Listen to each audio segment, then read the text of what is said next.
Yes, you must have read I'm not a good poker player, so you must have seen it in my face as she was asking the question.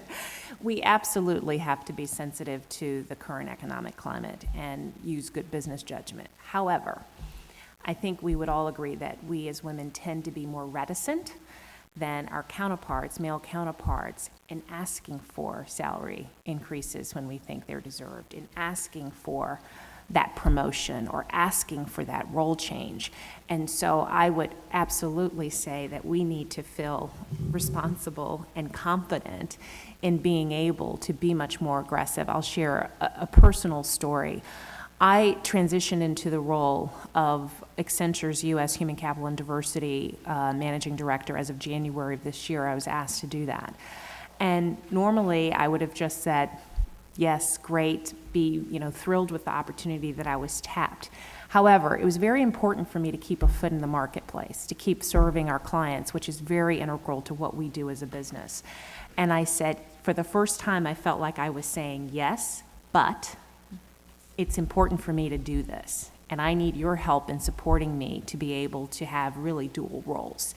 And I was pleasantly surprised at the receptivity that I got and the ongoing support of making that happen. But I think, roll the clock back for me even a few years ago, I'm not sure I would have put that but on to the end of that and actually said what was important to me or asked for that. So I think if we can do that more, we actually might be able to make a step change there. Can I just I think that's important. One of the things that, and I'm dating myself here, some of you may remember the book Games Mother Never Taught Me. Yeah. Okay, so that talked all about how, when we were children, and this is not true for all girls, because I myself played a couple of sports, but girls often are not socialized to win. We're socialized to share. You don't win at Barbie. So to some extent, that sort of transcends itself into the workplace, and I think it's fair to say that there are times when women are not regressive, and aggressive in a very positive way about what they should be earning. So I think those are very sage points.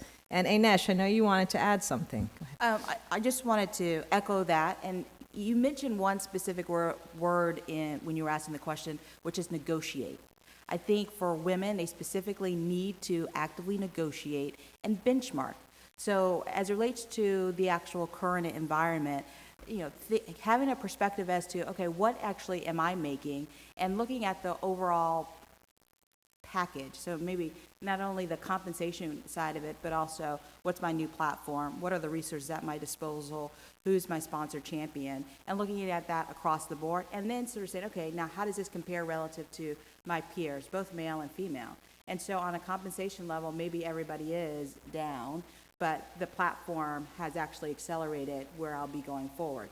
But at the end of the day, it really is about being proactive from a career management perspective, getting out there, building strategic networks so you actually have access to critical information, especially around compensation. So oftentimes, women don't have access to the right information to understand where they actually fall relative to their peers. And then once you get that information, you then have the ability to be much more strategic in terms of acting as an advisor and an advocate on your own behalf in terms of making certain you're appropriately positioned within your career. Hey, thank you, Ainesh. Comment or question? Yes, I was very struck recently Schiffer Bransnick, and I'm an organizational consultant and have worked a lot with the White House Project and know some of you from there. And I was very struck by the article recently about Norway's 3% economic growth that did not cite what I thought was the most compelling fact, which is by legislation from 2002 to 2008, they went from 6% women on their corporate boards to 40% women on every one of the 500 companies on the Oslo Stock Exchange. How do we, instead of, Subi, you had your 3 categories, and I see in the women's leadership sphere 3 categories. One sphere is, let's hunker down, everything we cared about, flexibility, diversity, it's over, let's just hope we survive, right? 2, we can't do it in that world, we've got to get out of that world, let's opt out.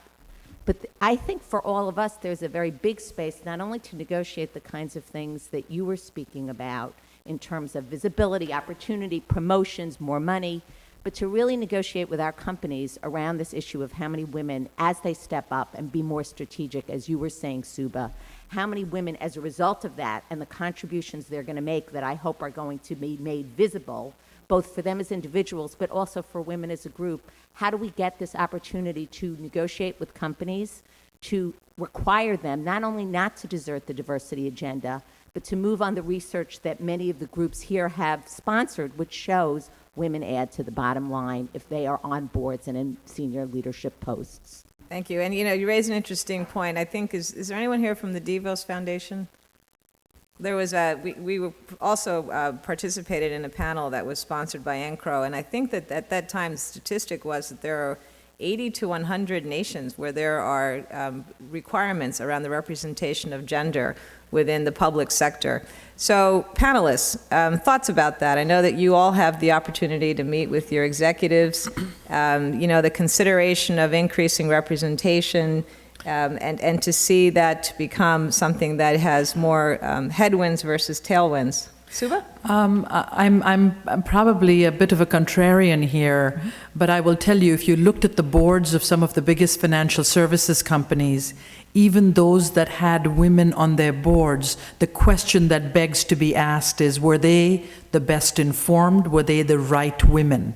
So I'm going to say yes, the numbers matter. You need a critical mass of women, but especially in the financial services sector, we needed more women who understood the industry, that not only sort of had the knowledge, but then had the courage to then challenge, question, etc. Because women inherently are actually far better at picking up the nuances and figuring out their EQ is much stronger.